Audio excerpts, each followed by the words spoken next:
Welcome to the third lecture of this JavaScript series, जहां पर हम बात करेंगे आज जावास्क्रिप्ट की बेसिक टर्मिनोलॉजीज के बारे में, जैसे कि स्टेटमेंट्स क्या होती हैं, कमेंट्स क्या होते हैं और एक्सप्रेशंस क्या होते हैं। तो चलिए स्टार्ट करते हैं वन बाय वन। सबसे पहले जानते हैं कि स्टेटमेंट्स क्या होती हैं। तो स्टेटमेंट्स वो इंस्ट्रक्शंस होती हैं जो आपके प्रोग्राम का फ्लो ऑफ एग्जीक्यूशन कंट्रोल करती हैं कि कौन सी इंस्ट्रक्शंस कैसे परफॉर्म होगा, किस इंस्ट्रक्शन के बाद कौन से इंस्ट्रक्शन को हमें एग्जीक्यूट करना है, ट्रांसलेटर को इसके बारे में गवर्न करती हैं। तो चलिए let's start with an example, जहां पर हम एडिटर में देखेंगे अपने कि कैसे आप स्टेटमेंट्स को लिखते हैं अपने जावास्क्रिप्ट कोड में। तो सबसे पहले एक नई फाइल बनाऊंगा मैं यहाँ पर, जिसका मैं नाम दूंगा index.html और एक बॉयलर प्लेट क्रिएट कर लूंगा। फिर मैं एक नई फाइल बनाऊंगा जिसका मैं नाम दूंगा index.js। ये बॉयलर प्लेट बस इसलिए बनाया गया है ताकि आपके जावास्क्रिप्ट कोड को मैं ब्राउजर पे रेंडर कर सकूं। हालांकि आपको इसके बारे में इतनी टेंशन लेने की जरूरत नहीं है कि इसका काम कैसे करता है। जब हम बात करेंगे आगे हमारी प्लेलिस्ट में कि कैसे HTML के बारे में काम होता है, कैसे क्या चलता है, तो हम लोग देखेंगे इसे। फिलहाल हम लोग स्टार्ट करते हैं index.js के बारे में। इसका मैंने यहाँ पर 3 वेरिएबल डिक्लेयर किए, A, B एंड C, और अब मैं इन वेरिएबल्स में वैल्यूज को असाइन करूंगा। जैसे मैंने A में असाइन करा 6, B में असाइन किया मैंने 7 और C में मैंने असाइन किया A प्लस B का समेशन। जैसा कि आप देख रहे हैं मैंने A प्लस B का सम जो है C में असाइन कर दिया है। और अब मैं क्या करूंगा, ब्राउजर पे इसे अपने कंसोल में प्रिंट कराकर देखूंगा। उससे पहले मुझे यहाँ पर फाइल को लिंक करना पड़ेगा, और जैसा कि लास्ट वीडियो में बताया था, किसी भी फाइल को अगर आपको एक्सटर्नल जावास्क्रिप्ट फाइल को लिंक करना है तो आपको स्क्रिप्ट टैग का यूज करके src एट्रीब्यूट में उस फाइल की लोकेशन डाल देनी है। जैसा कि ये सेम फोल्डर में है तो मुझे सिर्फ फाइल का नाम डबल कोट में पास करना है और इस टैग को क्लोज कर देना है। अब मैं इस फाइल को सेव करूंगा और एक लेट से एक हेडिंग डाल देते हैं,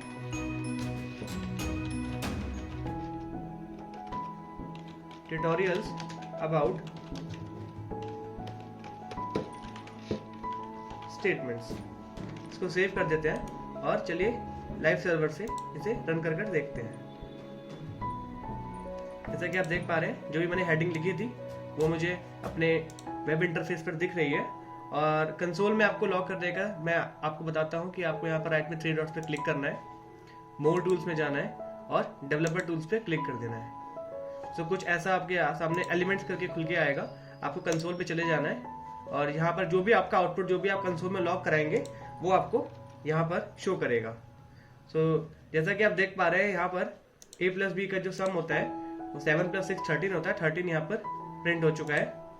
तो स्टेटमेंट्स क्या होती हैं, जैसे स्टेटमेंट के बारे में हम लोग बात कर रहे थे, तो ये एक सेट ऑफ इंस्ट्रक्शन है जिससे ट्रांसलेटर को बताया कि आपको यहाँ पर 3 वेरिएबल डिक्लेयर करने हैं, एंड देन मैंने यहाँ पे वेरिएबल्स को इंडिविजुअली इनिशियलाइज करा है।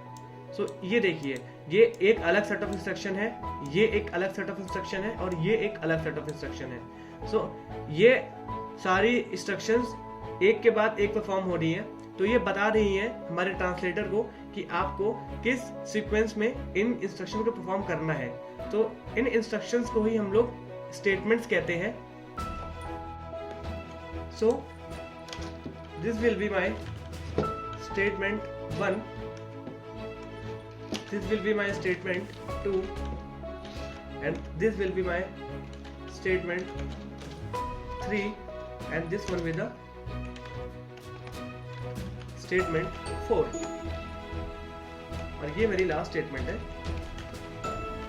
इसको मैंने 5 दिया है। तो ये इंडिपेंडेंट स्टेटमेंट्स आपके प्रोग्राम के एग्जीक्यूशन को कंट्रोल करती हैं कि पहले ट्रांसलेटर का कमांड इसके ऊपर आएगा, फिर उसका कंट्रोल इसके ऊपर जाएगा, देन फिर इसके ऊपर जाएगा, देन वो A प्लस B की वैल्यू C में असाइन करेगा, और देन जो भी वैल्यू होगी C में, जो भी वैल्यू आपने असाइन करी है यहाँ पर A प्लस B की, वो जाकर कंसोल में प्रिंट हो जाएगी। जैसा कि आप यहाँ 13 पे देख पा रहे हैं।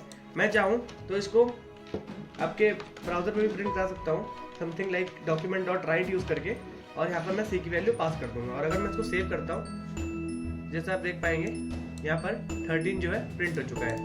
ठीक है, मैं इसको चाहूँ तो एक यूज़र को अलर्ट दे सकता हूँ। जब यूज़र पेज को ओपन करेगा जैसे ही, तो वो मैं विंडो डॉट अलर्ट के यूज़ से दूंगा। जैसे मैंने लास्ट लेक्चर में बताया था कि इन तीन स्टेटमेंट की हेल्प से आप अपने यूज़र को कोई भी मैसेज दे सकते हैं। मैं जैसे ही पेज को सेव करूँगा, यहाँ पर एक प्रॉम्प्ट निकल के आएगा जहाँ पे वैल्यूज जो होगी वो a+b की रिटर्न करी हुई होगी।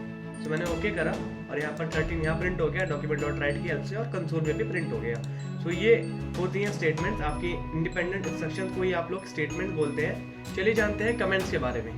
सो कमेंट्स वो इंस्ट्रक्शंस होती हैं जो आपका ट्रांसलेटर इग्नोर कर देता है।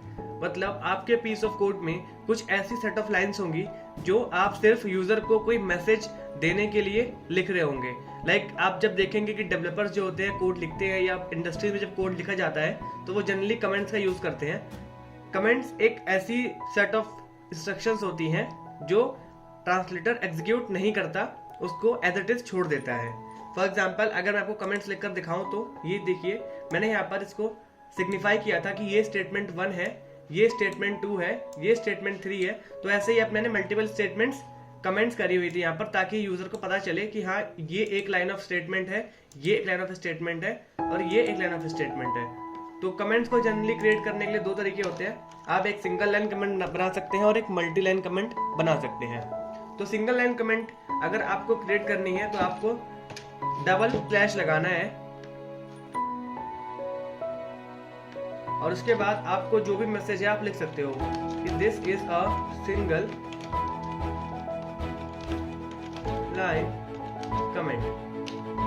तो ये जो लाइन है, ट्रांसलेटर आपकी इस लाइन को एग्जीक्यूट नहीं करेगा, ये इसको ऐसे ही छोड़ देगा, बिकॉज इसके आगे 2 बैकस्लैश लगे हुए हैं, तो ये समझ जाएगा कि ये एक कमेंट है।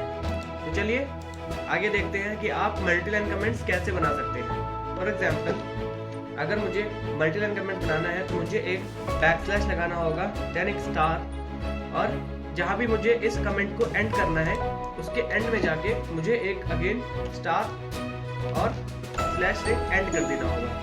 अब इसके नीचे मैं कोई भी कोड लिखूंगा, वो एक नया ब्लॉक ऑफ कोड होगा जो सेपरेटली एग्जीक्यूट करेगा without executing the above code. तो जैसे मैंने यहाँ पर, मैं इसकी नई वैल्यू प्रिंट करता हूँ अपने कंसोल में और सेव करा जैसे ही मैंने इसे। अब मैं अपने ब्राउजर में देखूंगा इसकी वैल्यू, देखिए मेरे को यहाँ पर 75 एक नई वैल्यू मिल रही है। तो आप देख रहे होंगे कि जो ऊपर का जो भी आउटपुट पहले आ रहा था वो अब नहीं आएगा, बिकॉज मैंने इसको कमेंट कर दिया है। तो कमेंट की वजह से अब translator in set of statement को एग्जीक्यूट नहीं करेगा। तो ऐसा कई बार होता है जब आप बहुत बड़े बड़े कोड लिखते हैं तो आपको बीच बीच में अपने पीस ऑफ कोड को एक्सप्लेन करना होता है कि ये फंक्शन क्या काम कर रहा है, ये फंक्शन क्या काम कर रहा है, ताकि जो भी आपका कोड रिव्यू कर रहा है उसको देखने में आसानी हो, उसे पता रहे कि आप वहाँ पर एक्चुअली में क्या टास्क परफॉर्म करवा रहे हैं, और वो जो फंक्शन आपने लिखा है या वो जो पीस ऑफ कोड है वो एक्चुअली में है क्या, ताकि कोड पढ़ने से पहले ही उसे आइडिया लग जाए। तो इट्स जस्ट लाइक कि you are providing some kind of instruction to the code reviewer, और जो भी आपका कोड देखने वाला है, ताकि कोड रिव्यूएबिलिटी के पर्पज से ये काफी सही काम रहता है और अच्छी प्रैक्टिस है कमेंट लिखना। तो कमेंट दो तरीके से लिखे जाते हैं जावास्क्रिप्ट में, single line comment and multi line comment. It's all up to you. अगर आपको मल्टीपल लाइन ऑफ कमेंट लिखना है तो आपको उसी सेट ऑफ आपको स्टार्टिंग में एक फॉरवर्ड, एक बैकस्लैश और एक स्टार, देन एंड में एक स्टार और एक बैकस्लैश लगाकर मल्टी लाइन कमेंट आप लिख सकते हैं। चलिए आइए अपने आज के थर्ड टॉपिक को समझते हैं कि एक्सप्रेशंस क्या होते हैं। ऐसा पीस ऑफ कोड जिसको इवैल्यूएट या कंप्यूट करने पे आपको कोई वैल्यू मिलती है उसे हम एक्सप्रेशन बोलते हैं। फॉर एग्जाम्पल 2 नंबर्स को ऐड करने के बाद आपको एक पर्टिकुलर रिजल्ट मिलता है, तो वो 2 नंबर का सेट ऑफ स्टेटमेंट आपको एक्सप्रेशन आप बोलेंगे उसे। फॉर एग्जाम्पल मैंने अगर ए में कोई वैल्यू असाइन करी एंड देन बी में कोई वैल्यू असाइन करी, एंड अगर मैं सी में a+b का समेशन ऐड करता हूं और स्टोर करता हूं, तो वो एक एक्सप्रेशन होगा जिससे मुझे कुछ वैल्यू मिलने वाली है अपकमिंग, जब भी उसको ट्रांसलेटर जो है उस सेट ऑफ इंस्ट्रक्शन को एग्जीक्यूट करेगा। फॉर एग्जाम्पल मैंने यहाँ पर एक वेरिएबल बनाया सम नाम का, और नीचे मैंने 2 वेरिएबल्स बनाए जिसमें मैंने a में असाइन किया 10 एंड b में मैंने असाइन किया 100, और उसके बाद मैं सम में असाइन करने वाला हूँ a और b का मल्टीप्लिकेशन, और जब भी मैं इसको प्रिंट करवाऊंगा अपने ब्राउजर पे और इसमें सम की वैल्यू पास करूंगा document dot using document dot right function और सेव करूंगा।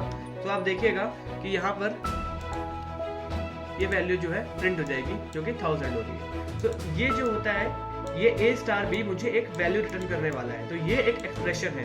एक्सप्रेशन कुछ भी हो सकता है जिससे आपको की वैल्यू मिलने वाली है। For example document dot right function भी कुछ ना कुछ वैल्यू रिटर्न करेगा आपके डॉम को और फिर डॉम वहां पर वो वैल्यू जो है रेंडर करवा देगा। लाइक यहाँ पर सम यहाँ पर इसने रिटर्न किया होगा डॉम को और डॉम ने यहाँ पर ये वैल्यू यहाँ पर रेंडर करा दी होगी।